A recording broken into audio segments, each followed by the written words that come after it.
Bonjour à tous et bienvenue pour une nouvelle vidéo consacrée aujourd'hui à Bytable. Bytable, c'est donc un site avec lequel vous allez pouvoir créer des vidéos animées, je vous le rappelle, qui contiennent à la fois donc de l'audio, du texte, donc de l'image, et tout ça, ça se met un petit peu en fait en perspective, en animation, sous forme donc de vidéo, une vidéo qui est souvent téléchargeable au format MP4. Nous allons voir comment fonctionne donc l'application. Vous allez voir qu'il y a quand même des éléments qui me dérangent dans cette solution-là. Je prends le temps donc de me loguer via ici donc le système. Je me connecte via mon compte, on va dire Google. Je suis connecté en fait sur la version Lite, la version gratuite. D'accord. J'ai également donc la version Pro qui est donc en fait ici. Quand je clique sur Upgrade, j'ai la possibilité donc de voir ce que je peux faire avec donc les deux versions prises différemment. Je vois en effet que la possibilité d'exporter et de télécharger, elle est nulle avec la version gratuite. Je peux en télécharger une seule seulement avec la version, on va dire, avec ce plan starter, le plan plus, donc 3 par mois, etc. C'est quand même une application qui est très intéressante, mais très très limitée potentiellement. Voilà. Première chose en fait à dire. En plus, je me connecte, donc moi, donc une version pour l'instant light. Je clique sur light. Après, il y a donc la version, voilà, pro. Alors, dans la version donc light, ok, je vais donc me connecter ici. Je vais essayer de retrouver s'il n'y a pas d'autre chose.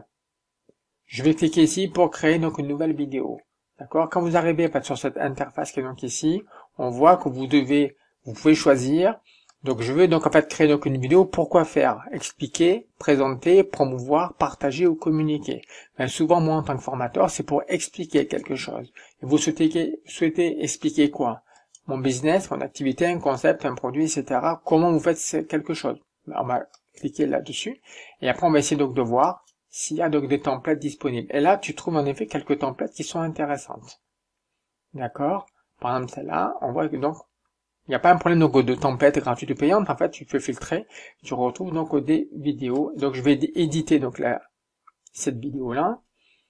D'accord? Et puis là, en fait, j'ai la possibilité, en fait, de save and preview et de voir comment ça se passe.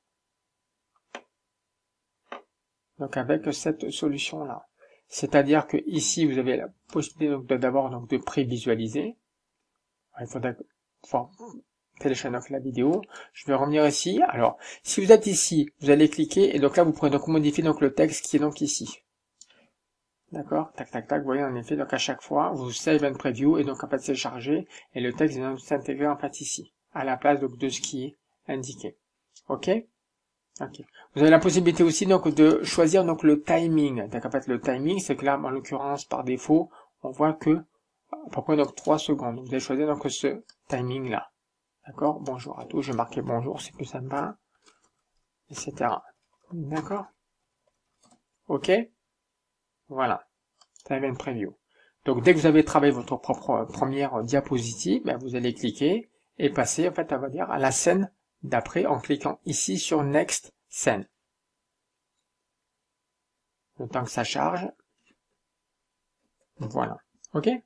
Vous êtes ici, vous cliquez sur Next Scene et vous passez en fait à la scène d'après. Donc là, sur la scène d'après, vous avez la possibilité, donc encore une fois, donc de modifier donc le texte qui est ici. Mais par contre, l'animation, elle, on peut pas faire grand chose donc dessus. D'accord? On peut modifier si on veut donc la couleur, on peut modifier si on veut donc l'audio. La musique qui sera donc derrière. On pourra après visualiser pour voir ce que ça donne concrètement. Mais voilà, mais on ne pourra pas modifier donc les éléments ici. Donc Next Scene, donc là je peux modifier donc le texte donc ici. Après je vais pouvoir cliquer sur Next Scene et donc, comme ça vous allez avancer et modifier donc faites chacune des scènes en fonction du scénario que vous avez créé vous-même. D'accord? Et à la fin, quand vous êtes terminé, vous allez cliquer sur Save, vous allez sauvegarder, et pendant 5 ou 10 minutes, donc Bytable va donc charger donc la nouvelle présentation que vous avez créée. Voilà. Je vais quitter ici pour aller voir un petit peu aujourd'hui les vidéos que j'ai créées avec cet outil-là. On retrouve donc cette vidéo-là, vous voyez, qui est donc ici. Je vais cliquer ici pour la supprimer, elle ne m'intéresse plus. D'accord? Je vais remonter par contre cette vidéo-là pour voir un petit peu celle que j'ai déjà créée, qui existe déjà, en fait. Elle existe déjà. Elle est en mode preview, etc. J'ai la possibilité de la charger. Je peux retrouver donc la timeline ici, les différents éléments. Je peux modifier donc par timing donc la durée. Je peux modifier également donc la couleur. Dire voilà, je préfère cette ambiance graphique ici. Je préfère également choisir en fait une autre musique. Vous voyez? Voilà. Je peux cliquer ici pour visualiser. D'accord. Quand j'ai terminé donc de construire donc les différents textes, on voit que c'est intéressant, c'est qu'en effet c'est comme une main qui dessine. Donc c'est assez à mi-chemin entre la vidéo animée en fait et la vidéo donc dessinée. Dès que j'ai terminé, il me reste plus qu'en fait à voilà donc explication de qu'est-ce qu'en fait le micro-learning. Je sauvegarde ici donc la vidéo. Il me reste plus qu'en fait à cliquer ici sur Preview prévisualiser. Je peux cliquer sur Build My Preview pour télécharger et monter, je dirais, donc les différentes scènes donc de ma vidéo. Ma vidéo est donc terminée, comme vous le voyez. Je peux commencer à la visualiser ici. Ce qui m'est gênant avec cet outil, c'est la présence du watermark à deux endroits, ici et ici, très envahissant. Je trouve ça pas terrible donc du tout. Ok. Autre élément qui est un petit peu donc gênant, c'est le fait que vous ne puissiez pas télécharger donc directement votre vidéo. Il faudra recourir en fait à un plan supérieur. Quand je clique ici, je vois en effet que avec le FreePlan, je peux pas exporter, partager donc mes vidéos. Et même si je décide donc de recourir au plan supérieur, en l'occurrence Starter Plan qui est ici, je n'ai le droit qu'à une seule vidéo par mois, ce qui est très très peu. Quand je clique ici, j'ai quand même la possibilité donc de publier et de partager ma vidéo. Quand je clique ici sur View Published Video, je vois en effet que j'ai la possibilité donc de partager ma vidéo sur, on va dire, YouTube. Donc en effet, ça qui peut être intéressant, c'est de pouvoir en fait repartager donc sa vidéo, voilà, en créant donc le lien entre Bytable et ta chaîne YouTube, qui permettra donc de pouvoir partager donc directement donc ta vidéo sur YouTube et après donc depuis YouTube éventuellement de la télécharger. Vous avez aussi donc le lien qui est donc ici, donc tu peux très bien aussi mettre une image, la première image de ta vidéo et cliquer donc sur le lien pour envoyer et donc la visualiser. Ou alors tu peux également opter pour en fait un code embarqué qui est ici, l'iframe.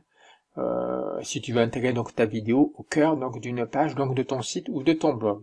Voilà. C'était donc une présentation assez rapide de cette solution Bytable. Pas mal du tout au niveau graphisme, c'est pas mal, ça reste donc de qualité. Quand même donc limité sur le plan de l'export des vidéos et du téléchargement donc des vidéos que tu as créées, mais toutefois tu peux repartager donc tes vidéos sur YouTube et autres. Donc voilà. Je vous laisse le juge donc de la qualité donc de cet outil et je vous dis à très bientôt pour une nouvelle vidéo. Au revoir, merci.